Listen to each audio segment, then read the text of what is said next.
Pag-heart sa social media post, dapat bang sitahin ni Jowa?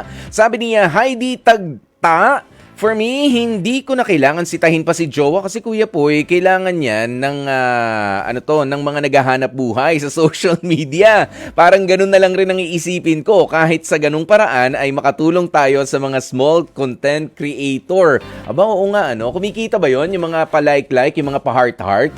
Oo, kahit na halos, kasi nga yung iba halos wala na maisuot eh. Di ba yung pinopost nila? Wala na maisuot eh. Ayun nga, baka kailangan ng dadamitin.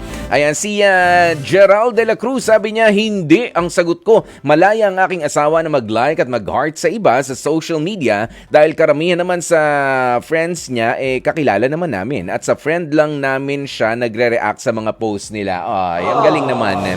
Okay? Ayan.